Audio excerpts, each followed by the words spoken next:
지난 우리 2주 동안에 로마서 1장을 보았습니다. 오늘은 로마서 2장 앞부분을 보도록 하겠습니다. 2장 1절부터 16절까지의 말씀입니다. 오늘 이 말씀 제가 먼저 읽고 여러분들이 읽고 마지막 다 같이 읽도록 하겠습니다. 제가 먼저 읽습니다. 그러므로 남을 판단하는 사람이여 그대는 변명할 수 없습니다. 그대는 남을 판단하는 그것으로 그대 스스로를 정죄하고 있습니다. 남을 판단하는 그대가 똑같은 일들을 행하기 때문입니다.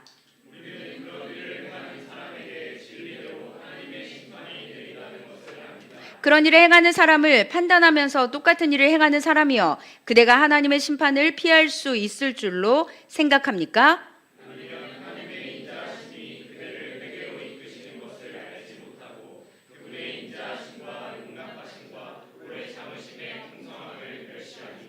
그대의 고집과 회개하지 않는 마음 때문에 그대는 진노의 날, 곧 하나님의 의로운 심판이 나타날 그날에 그대에게 임할 진노를 쌓고 있습니다.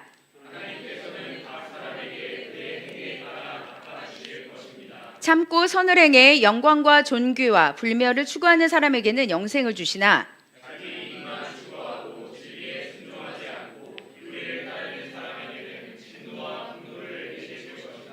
악을 행하는 모든 사람의 영혼에 환난과 고통이 있을 것입니다. 먼저 유대 사람에게는 있을 것이며 다음으로는 그리스 사람에게 있을 것입니다.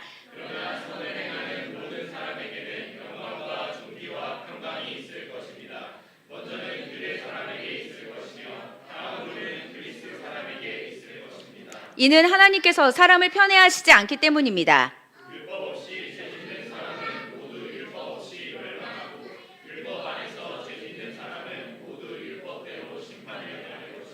하나님 앞에서는 율법을 듣는 사람이 의인이 아니라 오직 율법을 행하는 사람이 의롭다는 인정을 받을 것입니다.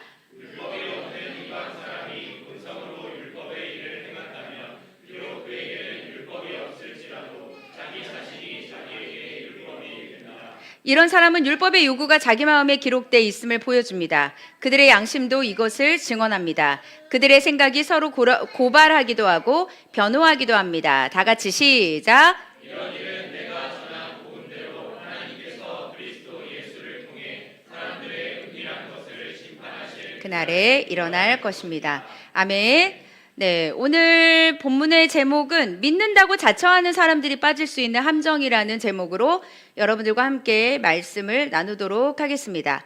여러분 오늘 말씀을 읽으시면서 어떤 생각을 하셨습니까?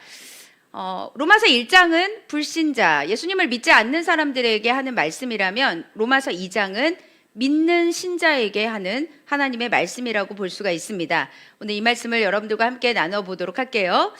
여러분 찰스 스펄전 목사님 아시죠? 그 목사님이 쓴 책 중에 내 주께 굴복하라라는 책이 있습니다. 이 책에 이런 예화가 하나 있어요. 어떤 그 성도가 있었는데 성도들 두 사람이 이야기를 합니다. 이렇게 얘기했어요. 그 성도의 친구가 자네는 꽤 오랫동안 스펄전 목사님의 설교를 들었지? 라고 물었더니 그 사람이 이렇게 얘기했습니다. 물론이지 나는 25년째 듣고 있으니까. 그랬더니 친구가 이렇게 말합니다. 그렇다면 자네는 훌륭한 그리스도인이어야 돼 라고 말했어요. 여러분, 자네는 훌륭한 그리스도인이야 라고 말하지 않고 훌륭한 그리스도인이어야 해 하고 말했다는 것입니다. 여러분 어떻습니까? 복음의 메시지를 25년 동안 들었다면 훌륭한 그리스도인이어야 마땅하죠. 그런데 계속 말씀을 들음에도 불구하고 변화가 없습니다. 열매도 없습니다. 그렇다면 여러분 얼마나 슬픈 일이 되겠습니까? 여러분 우리가 수많은 말씀을 대하면서도 그 말씀이 오늘 2장 말씀에 보면 말씀을 듣는 자, 하나님의 율법을 듣는 자가 아니라 행하는 자, 그 말씀으로 순종하는 자가 의인이라고 말씀하셨던 이 말씀을 여러분들이 기억하시기 바랍니다. 여러분 기독교는 변화의 종교라고 합니다. 다른 말로 부흥이라고도 하죠. 무슨 부흥이냐? 내가 먼저 변하는 거예요. 내가 변하고 가정이 변하고 그 다음에 세상이 변하고. 근데 여러분 교회 안에 복음의 능력으로 변화되기 어려운 사람들이 있습니다. 바로 아주 오래된 묵은 그리스도인입니다. 그들은 너무 그 영혼에 각질이라고 해야 될까요? 이렇게 굳어 있어서 쉽게 말씀이 이렇게 쑥쑥 들어가지 않거나 도달되지 않는 것을 볼 수가 있습니다. 오늘 그 말씀을 함께 하고 있습니다. 이방인에 대한 1장의 고발이 있다면 로마서 2장은 기존 신자들, 오래된 그리스도인들이 무슨 범죄를 저지르고 있는가라는 그런 이야기입니다. 여러분 무슨 말이냐? 오늘 제목처럼 믿는다고 자처하는 사람들이 빠질 수 있는 함정이 있는데요. 그 함정이 무엇이냐? 교회 좀 오래 다녔기 때문에 그들만 범할 수 있는 무서운 범죄가 있다는 것입니다. 오늘 그것을 여러분 한번 보도록 할게요. 여러분 대부분은 우리 새로운 새가족도 있겠지만 모태신앙이 많고 말씀을 많이 듣고 그 다음에 교회 문화가 무엇인지도 알고 때가 되면 무엇을 해야 되는지 알고 있는 사람들입니다. 그럼 오늘 말씀에서 이 기존의 오래된 신자들이 범할 수 있는 범죄가 무엇인가 이 말씀을 여러분들과 함께 보도록 하겠습니다. 여러분 첫 번째는 무엇이냐? 잘못된 의인의식이 있다는 거예요. 자기만 가지고 있는 의인의식이 있다는 거예요. 여러분 다른 말로 뭐냐면 말씀을 자신에게 적용하지 않는다는 것입니다. 무슨 말이냐?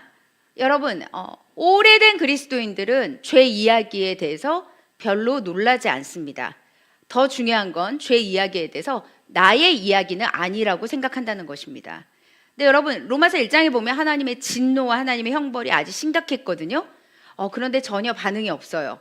눈 하나 깜짝하지 않습니다. 왜냐? 나랑 상관이 없기 때문입니다. 설교 강대상에서 하나님의 말씀, 지옥이 있고 천국이 있다는 말씀을 선포합니다. 그런데 여러분 의인의식, 잘못된 의인의식을 가지고 있는 사람들은 불안해하지도 않는다는 거예요. 그리고 뭐라고 하냐? 이거는 죄인을 향한 말씀이지 나를 향한 말씀은 아니다 라고 생각한다는 것이죠. 여러분 의인의식의 문제가 뭘까요? 하나님의 말씀을 들을 때 전부 남의 이야기로 들리는 거예요. 죄 이야기를 하면 저 사람이 들어야 되는데? 라고 생각한다는 것입니다. 그리고 어떤 이야기를 하면 그 죄가 딱 떠오르고 그 다음에 그 말씀 앞에서 나 자신이 무릎을 꿇지 못한다는 것입니다. 그래서 여러분 이 잘못된 의인의식을 가지고 있는 사람들의 가장 큰 문제는 신앙생활에서 회개가 없다는 것입니다. 가슴에 뜨거움이 없다는 거죠. 불이 없다는 것입니다. 신앙 자체가 늘 덤덤하고 은혜에 대해서 깨닫지 못하고 그러니까 하나님께서 우리에게 주신 사죄의 은혜가 얼마나 큰지를 모른다는 것입니다. 여러분 이런 자들에게 하나님께서는 이렇게 선포하셨습니다. 말씀을 찾아볼게요. 이사야 6장 9절입니다. 이사야 6장 9절 말씀을 한번 보도록 하겠습니다. 이사야 6장 9절 함께 읽어보도록 하겠습니다. 그분이 말씀하셨다. 시작. 그분이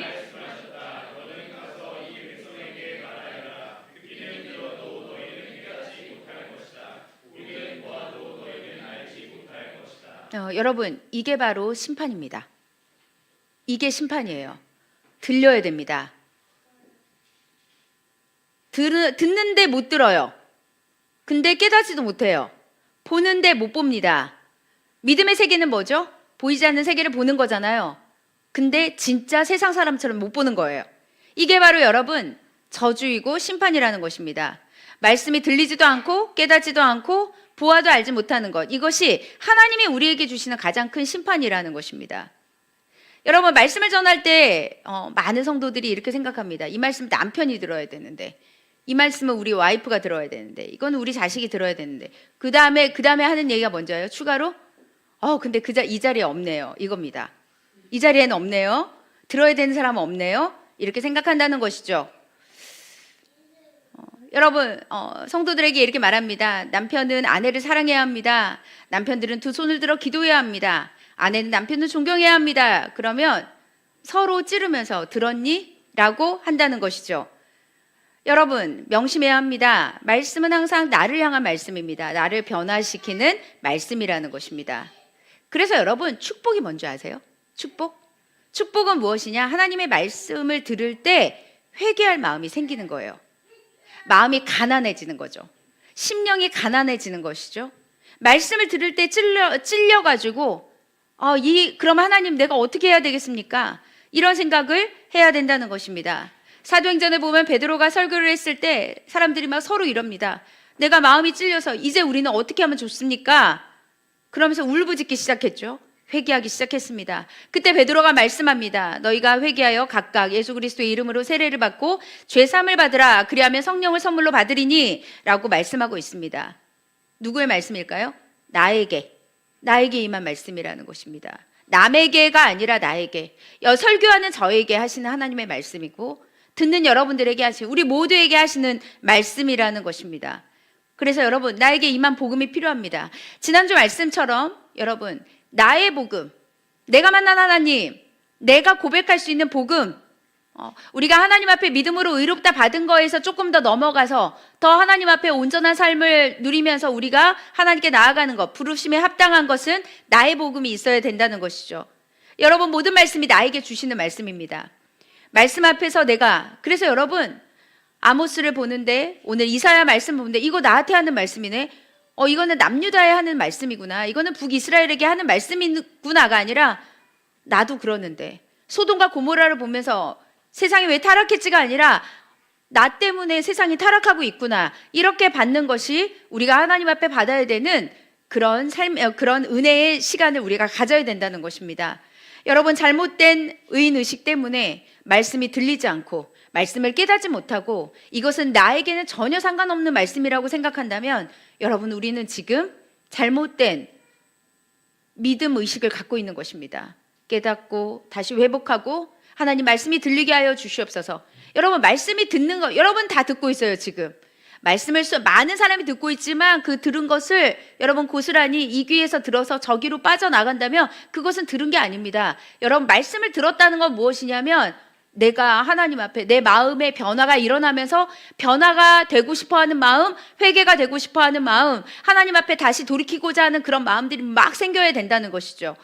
여러분들이 그렇게 되기를 소망합니다. 잘못된 의인의식이 아니라 이제는 말씀이 들리는 여러분들의 삶이 되기를 바랍니다. 말씀이 들리는 그 순간부터 여러분들이 하나님 앞에서 새로운 존재로 부름받게 된다는 것입니다. 여러분, 그럼 두 번째는 뭘까요? 우리가 말씀이 안 들리는 것이 여러분 이게 가장 큰 문제라면 두 번째는 무엇이냐? 잘못된 의인의식에 사로잡히면 비판과 판단의 전문가가 된다는 것입니다. 거의 전공, 박사학위까지 받아도 된다는 것입니다. 1절을 한번 볼까요? 남을 판단하는 사람이여 그대는 변명할 수 없습니다. 그대는 남을 판단하는 그것으로 그대 스스로를 정죄하고 있습니다. 남을 판단하는 그대가 똑같은 일들을 행하기 때문입니다 라고 말씀하고 있습니다. 여러분, 의인의식에 사로잡혀 있으면 여러분 두 번째 무엇이냐? 나 자신의 허물에 대해서는 세상 관대한데 남의 허물에 대해서는 예민하고 크게 본다는 것입니다. 여러분, 세상이 지금 엄청 심각하죠? 세상이 심각하게 범죄하고 있습니다. 성도덕은 무너졌고요. 사람들의 심성은 점점점 악해져 가고 있고 그다음에 무심해지고 있습니다. 폐륜적인 일들도 굉장히 많이 일어나고 있습니다. 여러분들은 어떻습니까? 교회도 타락했다고 믿으실 겁니다. 목회자도 타락했다고 여러분 생각하실 겁니다. 왜냐? 수많은 방송에서 계속해서 얘기하고 있거든요.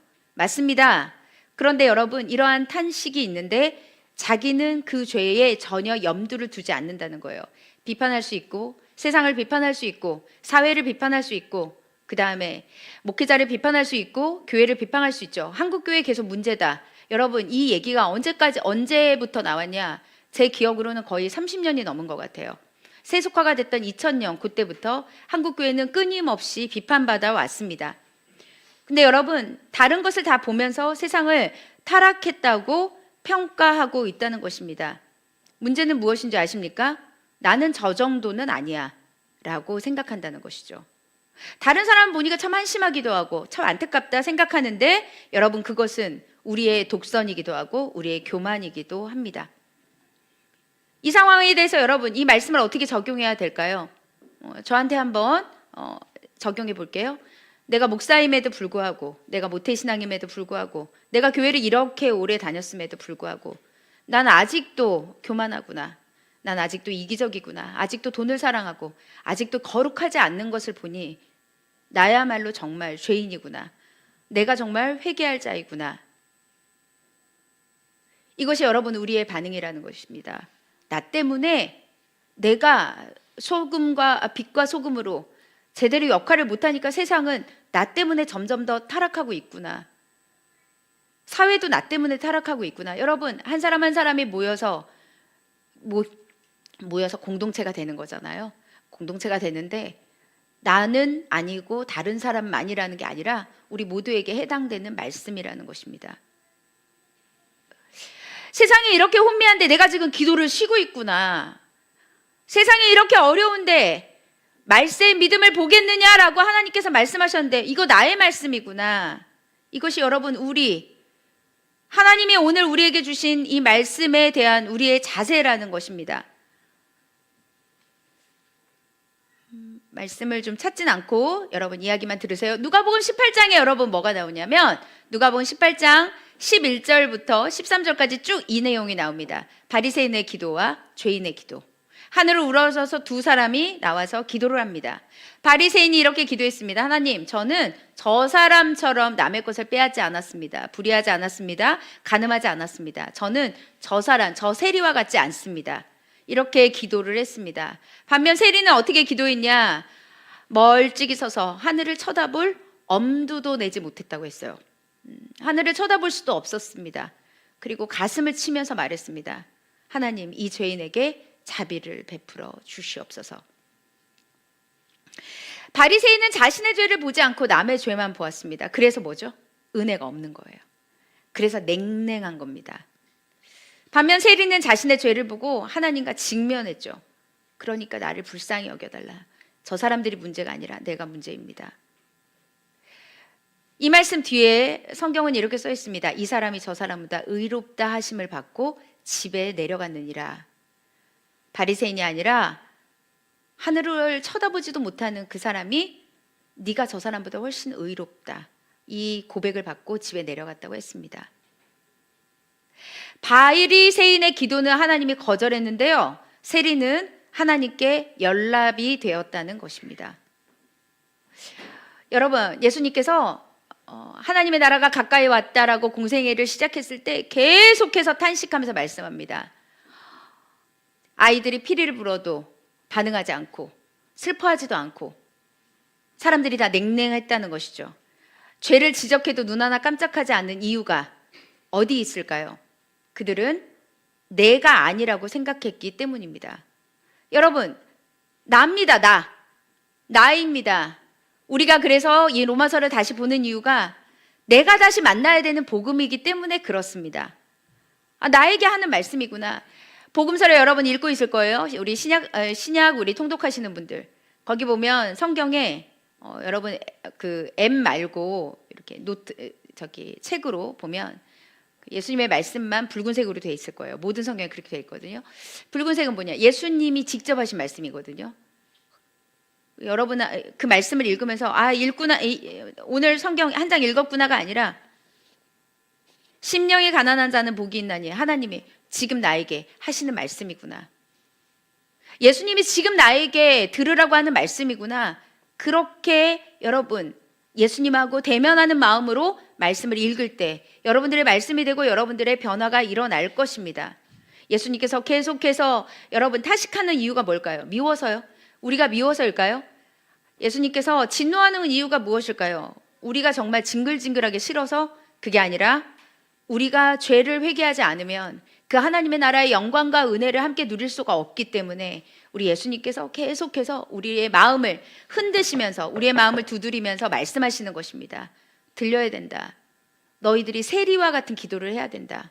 바리새인의 기도가 아니라 세리처럼 기도하며 하나님의 낯을 제가 볼 수가 없습니다. 감히 하나님을 쳐다볼 수가 없습니다. 가슴을 치고 옷을 찢으면서 요시아가 말씀을 낭독을 했을 때 옷을 찢었다고 했거든요. 그 말씀을 들으면서 우리가 이래서 망하게 되었었구나. 그래서 남유다가 멸망하는 사건까지 가게 되었구나 라면서 옷을 찢었단 말이에요. 읽고 있는 서기관 그 앞에서 여러분 우리에게 하나님 앞에 우리가 구해야 되는 것은 주님 자비를 베풀어 주십시오 라고 우리가 구해야 된다는 것입니다. 마음이 가난하고 심령이 가난하고 애통하는 자는 복이 있나니. 여러분 복이 어디 있습니까? 여러분 복 받고 싶죠? 복을 어디 가서 찾는 거예요? 만복의 근원 하나님. 모든 복의 근원이 누구냐? 찬송가 1장입니다. 전 찬송가 1장을 정말 기가 막히게 배치했다고 생각하거든요. 딱 찬양이 엄청 짧아요. 만복의 근원 하나님, 온 세상 찬송드리고 저천사여 찬송하세 찬송 성부 성자 성령. 이게 가사의 전부입니다. 사람들이 선포합니다. 만복의 근원 하나님, 누구에게 찾아가고 있습니까? 복의 근원이신 하나님을 찾아가야 우리는 복을 받을 수 있는 것입니다. 복은 하나님으로부터만 옵니다, 여러분. 복은 세상에서 오지 않아요.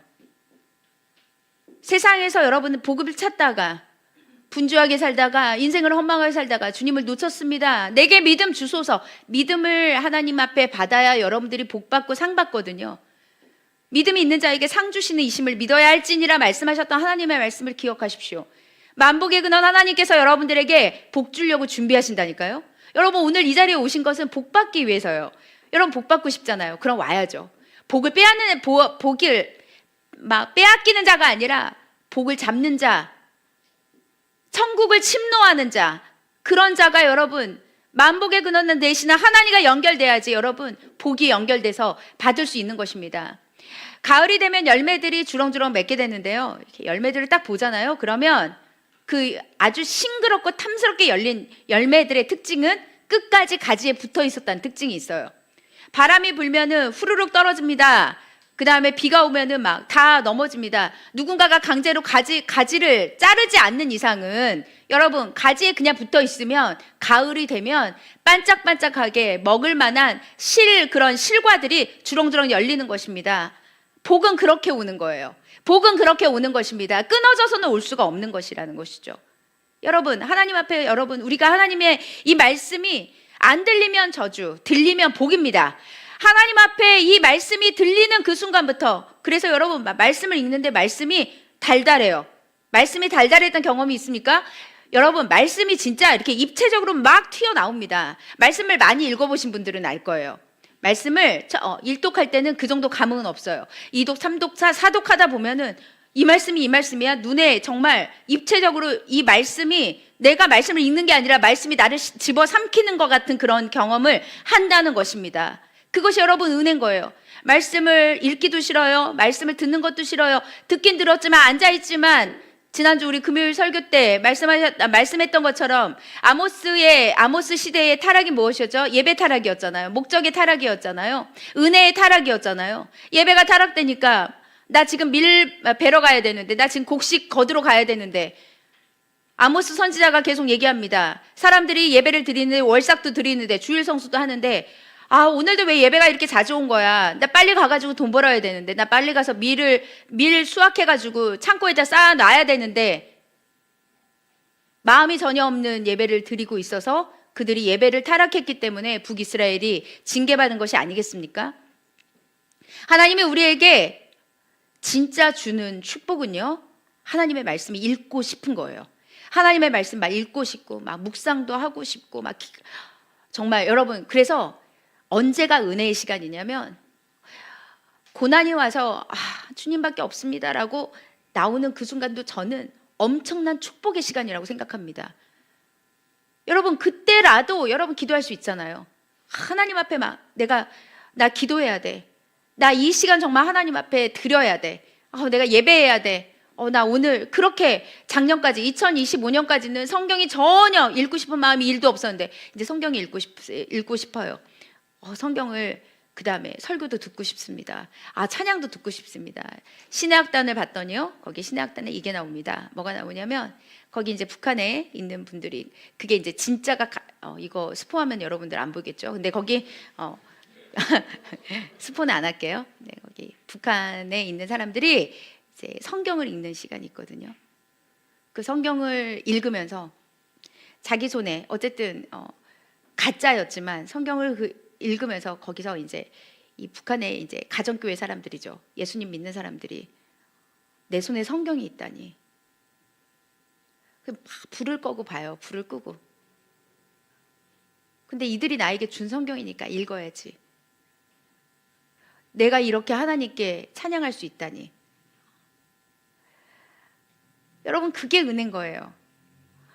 우리에게 가지고 있는 여러분 막 소유를 막 계속 가지고 있는 것이, 그것도 물론 하나님께서 우리에게 주시는 복이죠. 그러나 그 복보다 더 큰 건 내가 하나님을 찾는 거, 내가 하나님을 만나는 거. 우리 하나님 꼭 좀 만나고 싶다. 내가 꼭 하나님 앞에 나도 믿음을 가지고 나도 기적을 맛보고 싶다. 하나님이 내가 기도했을 때 응답하시는 하나님을 보고 싶다. 여러분, 그게 바로 은혜라는 것입니다. 사랑하는 여러분, 최고의 은혜가 무엇이냐? 바로 하나님의 말씀 가운데 거하는 것, 하나님의 말씀이 들리는 것, 하나님이 나에게 하시는 말씀을 듣고 또 내가 하나님의 말씀을 읽고, 이것이 여러분 축복이라는 것입니다. 사랑하는 여러분, 여러분들에게 이 은혜가 있기를 바랍니다. 오늘 이 시간 이후로 하나님 앞에 그런 은혜들, 막 믿음 생활 더 잘하고 싶어, 이런 마음이 있을 때 하나님께서 여기에 여러분들에게 더 복을 주실 거라고 믿습니다. 아멘. 마지막 세 번째는 무엇이냐? 의인의식이 있잖아요. 그러면 고집 부리고 회개를 안 한대요. 5절 보겠습니다. 5절 보시면 눈으로만 보세요. 그대의 고집과 회개하지 않는 마음 때문에 그대는 진노의 날, 곧 하나님의 의로운 심판이 나타날 그날에 그대에게 임할 진노를 쌓고 있습니다. 여러분, 예수님을 믿는데요, 의인의식만 가지고 있어요. 고집을 부립니다. 회개하지 않습니다. 그러니까 어떻게 되죠? 점점점 하나님이, 여러분, 그래서 지금 하나님이 무엇을 하냐? 기다리면서 진노를 쌓고 있다는 게, 이게 여러분 하나님 앞에서 우리가 지금 두려워해야 되는 심판의 징조예요. 쌓고 있다는 거. 여러분, 잘못된 의인의식이 있으면 고집 부립니다. 본인이 고집을 부리는지도 몰라요. 회개치 아니하는 마음. 내가 왜 회개해? 나는 너무 의인인데. 근데 여러분, 하나님께 택한 백성과 버림받은 백성의 구분은 딱 하나입니다. 택한 백성은 회개합니다. 그러나 버림받은 백성은 맞으면 맞을수록 고집 부리고 더 강팍하게 됩니다. 누가 있을까요? 출애굽기에 나오는 이집트의 파라오입니다. 파라오는 10가지 재앙이 내리죠. 여러분, 재앙을 주면 줄수록 어떻게 해요? 점점 더 강팍해진 게 바로입니다. 파라오입니다. 구원받은 백성이 아니기 때문이에요. 하나님이 왜 이렇게 강팍하게 만드셨을까요? 왜 끝까지 회개하지 않게 했을까요? 여러분, 완전히 망하게 하려고 하는 것입니다. 실제로 망했죠. 하나님의 징계를 받았으니까요. 십자가에 두 강도가 있었습니다. 한 강도는 회개했습니다. 반면 다른 강도는 예수님을 막 비방했습니다. 네가 그리스도야? 그러면 나를 한번 구원해 보라 라고 했습니다. 여러분, 십자가에 못 박혀 있으면서 지금 조롱할 처지입니까? 지금 살려달라고 해도 지금 살까 말까인데, 여러분, 그러니까 망하려니까 그렇게 하는 겁니다. 망하는 인생이니까 조롱하는 것입니다. 버림받은 인상은 최악의 상황에서도 발악을 해요. 최악의 상황에서도 여러분 비방합니다. 여러분, 하나님 앞에 정말 예수님을 믿었다고 했는데, 여러분 끝까지 병상에서 장로였는데도, 권사였는데도 구원받지 못하고 이를 빡빡 깔면서 내 예수님 안 믿어라고 얘기하는 사람도 있어요. 여러분, 죽음의 현장에서 없을 것 같죠? 있습니다. 죽음의 현장에서 내가 죄인입니다. 내가 지금 회개해도 주님께서 나를 용서해 주십니까? 라고 말씀하시면서 아멘으로 받아들이시는 분들이 은혜인 겁니다. 죽음의 현장에서도 버텨요, 끝까지. 와, 정말 여러분, 나이가 들면요, 고집이 더 세지거든요. 버팁니다.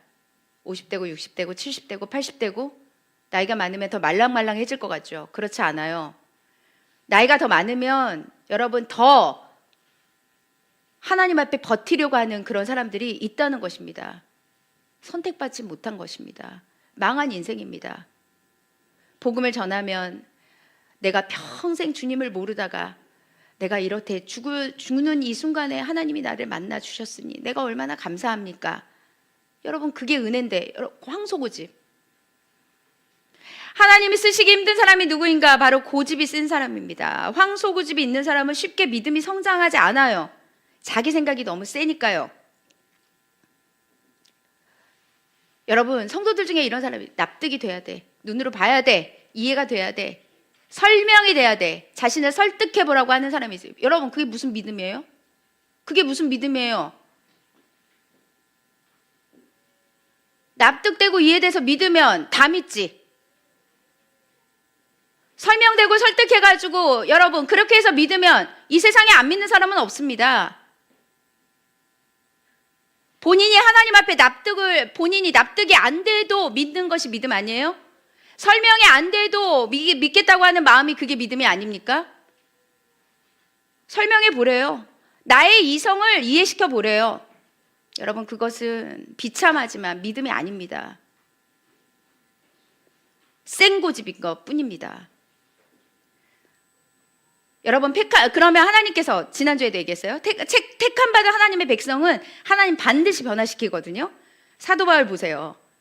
눈이 멀게 하잖아. 눈이 다메섹에서 너 왜 나 자꾸 핍박하니? 라고 하면서 하나님께서 주님께서 부르시지 않았습니까?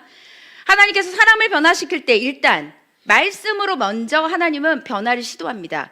그러다가 안 되면 사랑의 책찍질 징계합니다. 그것도 안 되면 쳐서 안 되면 부러뜨립니다. 안 되면 실패하게 합니다. 무너뜨립니다. 바닥까지 내려가게 해요. 그래서 여러분, 계속 하나님이 여러분들에게 시도하는 것이 있다면 여러분 택한 사람이에요. 여러분 구원받은 사람이에요. 여러분들의 장래는 소망이 있습니다. 하나님이 은혜 주실 것입니다. 복 주실 것입니다. 걱정하지 않으셔도 됩니다. 지금 어렵습니까? 걱정할 일 아닙니다. 하나님 다 해주실 것을 저는 알거든요. 돈이요? 하나님의 부자인데요. 하나님 다 가지고 계신데요. 증권거래소에 주식이 많은 게 아닙니다. 하나님이 여러분 되려고 하면 정말 됩니다. 하나님이 도와주시면 주식도 돼요. 비트코인도 돼요. 하나님의 다 영역 아니겠습니까? 문제는 뭐예요? 하나님 없이 가지에서 끊겨서 내가 하려고 하는 게 문제인 거 아니겠습니까? 그래서 여러분, 하나님이 실패로 자꾸 나를 이끈다. 아주 좋은 거예요. 하나님이 너 아직도 나한테 굴복 안 했구나. 하나님 굴복할 때까지. 이사야 1장 5절에서 6절까지 이렇게 말씀합니다. 네가 너 매를 더 맞으려고 하느냐? 머리는 아주 온통 병들었고 마음은 온통 혼미해졌구나. 발바닥부터 머리까지 너희가 성한 곳이 없구나. 상한 곳과 먹는 곳과 새로 맞은 상처뿐 짜내고 싸매고 기름으로 상처를 가라앉히지도 못했구나. 하나님께서 하신 말씀입니다. 머리부터 발끝까지 봤더니 온통 여러분 멍투성이라는 거예요. 남유다와 북이스라엘 백성들이 그렇게 하나님 앞에 징계받고 계속해서 하나님 말씀 주셔도 하지 못하니까 하나님께서 발바닥부터 머리까지 상한 곳이 없도록 계속 말씀하신 것입니다. 그런데도 고치지 않으니까 하나님께서 이런 목이 고는 백성들 같으니 목이 뻣뻣하구나. 그래서 여러분 순종 안 하잖아요. 하나님 목을 부러뜨리는 거예요. 여러분, 하나님 여러분들의 고집이 세요? 우리 하나님 장난 아니십니다. 여러분, 우리 하나님 진짜 대단하신 분이에요. 회개를 시키겠다는 의지가 엄청나시거든요. 하나님이 우리가 가지고 있는 버팀, 하나님이 우리를 구원하시겠다고 하는 하나님의 그 목적의식은 여러분, 우리의 고집도 우리의 모든 것도 다 꺾습니다. 하나님은 이렇게라도 회개를 시켜서 하나님의 백성으로 만들겠다고 하는 그 의지가 하나님에게 엄청나게 있다는 것입니다. 그래서 이사야 첫 판에는 발바닥부터 머리부터 발끝까지 멍들었고 상했는데 나중에 하나님께서 이렇게 말씀하시잖아요. 상한 곳을 싸매주시고 먹는 곳을 치료해 주시는 것이 우리 하나님이라고 예언서에서 그렇게 말씀하고 있습니다. 여러분, 누가 의인입니까? 누가 하나님의 종입니까? 누가 하나님의 백성입니까? 회개하는 자, 돌이키는 자, 말씀 앞에 무릎 꿇는 의인이 바로 진짜 의인이라는 것입니다. 여러분, 다윗의 위대성은 무엇에 있는 줄 아세요? 골리앗에게 승리했던, 전쟁 나가서 승리했던 다윗이 위대한 게 아니에요. 그의 위대함은 나단이 와서 네가 가난한 자의 그 양을 네가 탈취했지, 비유로 말한 거죠. 우리아의 아내를 네가 탈취했지. 그 얘기 끝에 무릎 꿇습니다. 변명 없이 하나님께 회개합니다. 이게 여러분 하나님 앞에 우리가 나아가야 되는, 전쟁 나가서 승승장구했을 때 잘 나가는 내가 아니라 하나님 앞에 부족하고 연약한 나의 모습을 보고 무릎 꿇을 때 하나님이 우리에게 축복 주실 것입니다.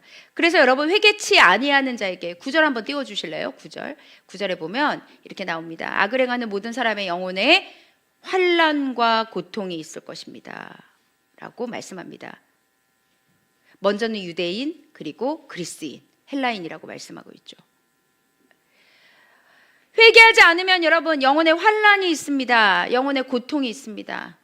개역개정에서는 환난과 곤고라고 그랬어요. 여러분, 곤고, 무력하고 허무하고 말할 수 없는 슬픔이 막 올라오고요. 막 우울한 감정이 막 올라오고요. 내가 왜 살아야 되는지 회개하지 않으니까 이 땅에서 안전하지 못하다는 것입니다.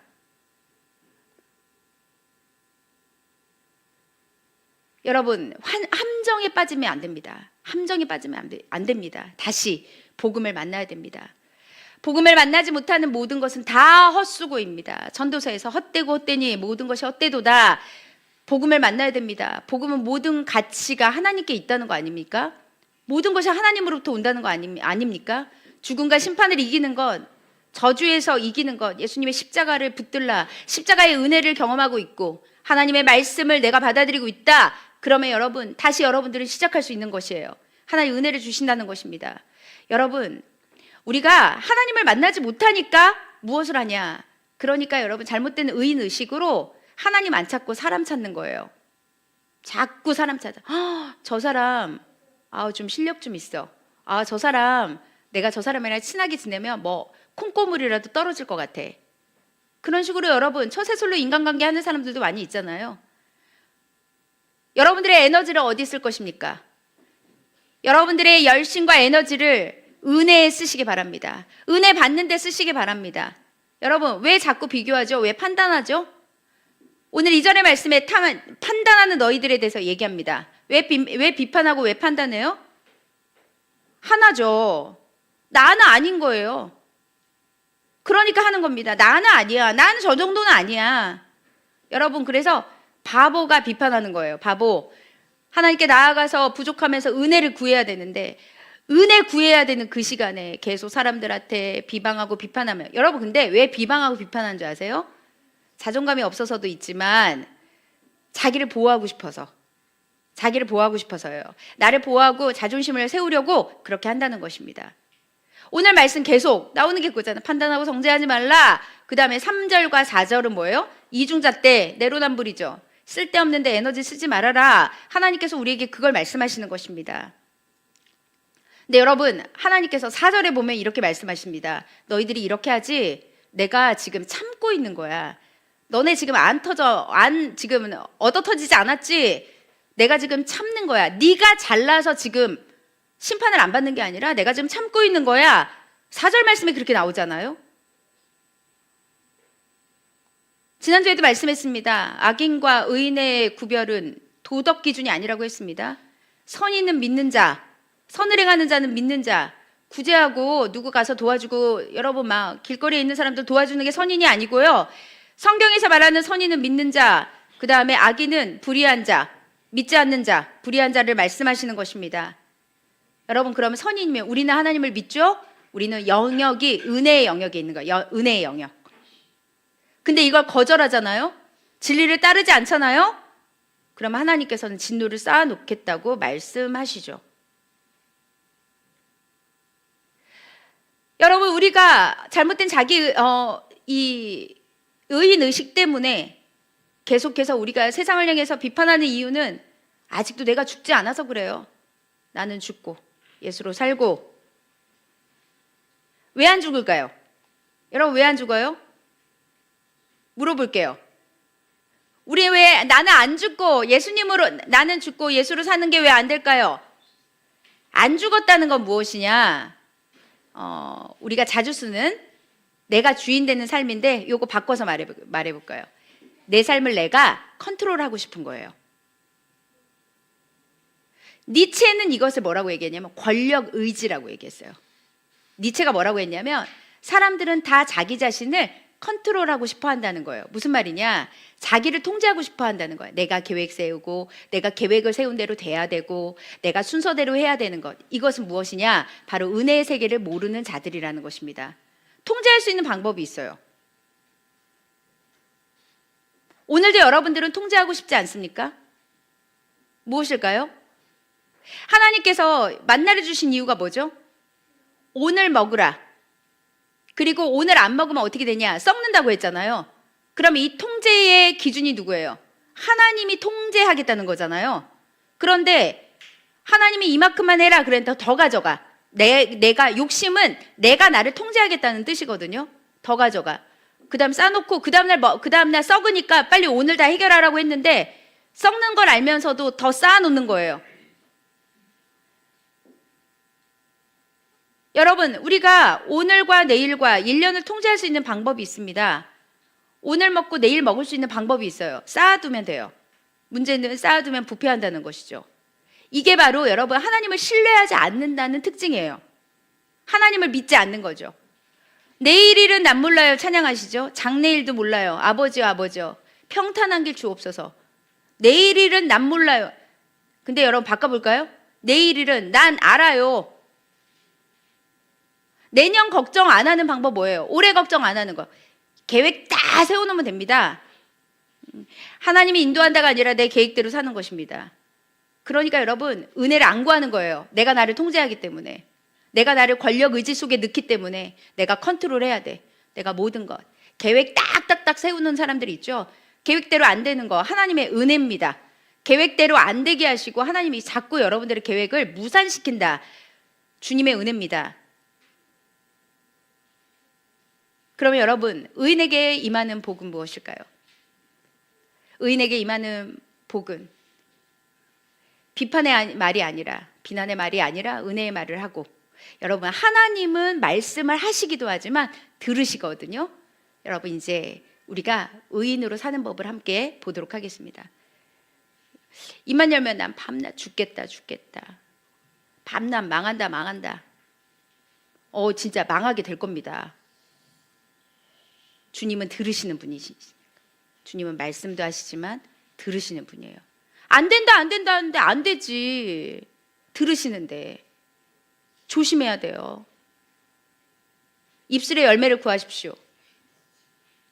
지금 오늘의 상황, 내일의 상황, 결과 때문에 전전긍긍하는 게 아니라 야, 주님께서 정말 다 잘되게 하실 거야. 주님께서 다 은혜 주실 거야. 여러분 이 과정이 영원하지 않아요. 터널은 어두운 터널로 들어가면 나아갈 때가 반드시 있습니다. 터널에서 안 나와 보신 분들이 있어요? 운전하는데 터널이 막 계속 터널에만 갇혀 있습니까? 들어갔다 나온다니까요. 밝은 곳으로 나오게 돼 있습니다. 나는 잘 될 거야. 주님께서 도와주실 거야. 해도 안 되네. 얼마나 해보셨어요? 기도해도 안 되네. 얼마나 해보셨냐고요. 은혜에다 에너지는 써보셨습니까? 하나님을 만나는 거에 대한 에너지를 써보셨습니까? 축복을 구하십시다. 말끝마다 침체, 말끝마다 낙심. 여러분 주식 잘 된다고 막 좋아하지도 말고, 환율 높다고 막 걱정하지도 말고, 여기 우리 교회 이재동 수사님 사업하잖아요. 막 계속 뭐가 오르고 그런다는데, 아이 주님이 다 잘 되게 할 겁니다. 주님이 하나님께서 여러분 믿음을 지키고 하나님 앞에 역사하는데, 우리가 하나님 앞에 복 받을 준비를 딱 하고 있어야 돼. 말을 조심하고, 비판과 비난은 대부분은 다 말에서 나오거든요. 그래서 조심해야 돼요. 조심해야 합니다. 왜냐? 침체하지 마세요. 낙심하지 마세요. 은혜가 있어요. 좌절하지 맙시다. 왜냐? 우리 하나님이 하시잖아요. 우리 하나님이 함께 하시면 능치 못할 일이 없습니다. 은혜 준다니까요. 잘 될 거예요. 우리 고요한 전도사님이 신대원에 들어갔죠. 이제 장학금도 신청해야 되고 막. 주님이 다 준다. 주님이 다 준다고. 주님이 다 준단 말이에요. 제가 신학교 다닐 때 저를 모르시는 분이었어요. 그러니까 제가 그분을 몰랐어요. 제가 그분을 몰랐거든요. 3일교회 어떤 집사님이셨는데 저한테 이제 또 어떻게 연락처를 받고 저한테 전화를 왔어요. 근데 기숙사에 있는데 모르는 전화가 온 거예요. 그랬더니 이제 그때 제가 진장이었으니까 진장님, 누구시죠? 누구누구 집사입니다. 근데 진짜 누군지 모르겠는 거예요. 워낙 많았으니까. 새벽 기도하는데 제 생각이 났대요. 내 생각이 나가지고 전소영 진장님이 요즘 학교 다닌다고 하더라. 그분이 그러면서 그때 저한테 이제 책사라고 도서비하고 이제 등록금 일부 해가지고 이제 보내셨는데 저한테 그때 그러시는 거예요. 목사님, 진장님, 제가 갑자기 사업을 하다가 자기네가 원래 생각했던 수입보다 훨씬 많이 돈이 생겼다는 거야. 그래야지 그거를 이제 목회자들한테 이렇게 나눠주고 계시더라고요. 그래가지고 저한테 전화도 한 5분 했나? 5분도 안 했던 것 같아요. 했더니 그렇게 알고 계좌번호나 보내세요. 그래가지고 여러분 제가 도서비도 받고 그랬다는 거 아니겠습니까? 우리 수준으로 하나님을 믿으니 은혜가 없는 거예요. 하나님 수준으로 올라가야죠. 오늘 말씀하고 있습니다. 10절에 선을 행하는 모든 사람 의인입니다. 영광과 존귀와 평강이 있을 거다. 먼저는 유대인, 먼저 믿은 자들에게 주실 것이다. 의인에게 주는 선물이 뭐예요? 영광이래요. 의인에게 선물을 주는 게 무엇이냐? 존귀함이래요. 평강을 주신다고 했습니다. 그러니까 아무것도 염려하지 말고 오직 모든 일에 기도와 간구로 여러분 구할 것을 구하시면 됩니다. 성도는 염려하지 않아요. 성도는 불안해하지 않습니다. 초조해하지 않습니다. 그냥 맡기는 거예요. 주님께 맡기고 사는 거예요. 주님이 지켜준다니까요. 그래서 여러분 주님하고 공급받는 내 마음이 가난해서 영적인 가난함 때문에 나는 주님 없으면 안 됩니다. 주님 한 분 없이는 아무것도 할 수 없습니다라고 고백하는 게 그게 여러분 하나님 앞에 축복이라는 것입니다. 여러분 말씀을 마치려고 합니다. 잘못된 의인의식 말씀이 안 들립니다. 내가 죄인이라고 생각하지 않기 때문에 잘못된 의인의식 비판하고 정죄하고 비난합니다. 나를 세우기 위해서 잘못된 의인의식 고집스러운 마음으로 회개하지 않는다는 거예요. 하나님이 그렇게 두드려도 하지 않는다는 거예요. 그러나 여러분 은혜의 하나님을 기억하십시오. 하나님은 우리가 회개할 때까지 우리가 하나님을 만날 때까지 역사하십니다. 포기하지 않으시고 길이 참으시는 하나님. 그 진노가 쌓여서 여러분 징계받고 싶습니까? 아니에요. 진노가 쌓여 있지만 탕자처럼 하나님 내가 다시 주님께 옵니다. 그럼 주님은 사랑으로 우리를 안아주신다는 거예요. 그래서 여러분 오늘 우리가 해야 되는 일이 있습니다. 죄인임을 깨닫게 해달라고 믿음을 달라고 구하시기 바랍니다. 비판 정죄가 아니라 은혜 끼치는 말로 충만한 자가 되기를 소망합니다. 하나님 고집버리게 해주세요. 은혜를 구할 수 있도록 회개할 수 있게 해주세요. 그것이 바로 하나님의 은혜입니다. 하나님은 다시 복음을 듣고 의인으로 살아가며 하나님께서 우리에게 주시는 모든 것들을 누리는 것이 우리 하나님이 우리에게 주시는 축복이라는 것을 여러분 믿고 하나님 앞에 나아가는 우리 모두가 되기를 주의 이름으로 축복합니다. 시간 때문에 일단 기도하고 성찬을 먼저 하도록 하겠습니다. 기도하도록 하겠습니다. 하나님 감사합니다. 오늘 우리에게 말씀 주셔서 감사합니다. 주의 말씀 가운데 하나님께서 우리에게 주시는 그 은혜들을 누리기를 소망합니다. 잘못된 의인의식으로 죄에 대해서 무감각하다면 고집이 있다면 회개하지 않는 마음이 있다면 주여 하나님 아버지 돌이키게 하시고 내게 믿음을 허락하여 주옵소서. 나의 연약한 마음을 돌보아 주시옵소서. 하나님 아버지 우리에게 아버지 하나님 환난과 공고가 아니라 영광과 존귀와 평강을 누리는 자가 될 수 있도록 아버지 인도하여 주시옵소서. 오늘 이 말씀이 우리에게 주신 말씀으로 알고 아멘으로 받고 믿음으로 하나님 마음이 열리고 마음이 살같이 부드러운 마음이 되어서 이 말씀들이 아버지 우리 삶 가운데 온전히 아버지 심겨질 수 있도록 역사하여 주시옵소서. 감사드리며 주 예수 그리스도의 이름으로 기도합니다. 아멘. 이 시간 함께 성찬으로 나아가도록 하겠습니다. 우리 세상을 사는 지혜를 좀 부를게요. 우리 찬양하시는 분들 앞으로 좀 나오시면 좋을 것 같아요. 원래 음원을 하려고 했는데요. 오늘 우리 감사하게 우리 이재동 집사님 다시 또 오프라인에서 또 성찬 섬겨주시고 올해는 우리 박보윤 집사님과 함께 섬겨주십니다. 그래서 우리 두 분이 함께 여러분 앉아 계시면 주님께서 우리에게 주신 잔과 또 빵을 나누어 드리려고 합니다. 기억해 주시고요. 이 시간 먼저 성찬으로 초대합니다. 이것은 부활하신 주님께서 우리에게 베풀어 주시는 은혜의 자리입니다. 생명의 떡이신 예수님께서는 떡과 잔을 우리에게 주시면서 주님을 기념하라고 명령하셨습니다.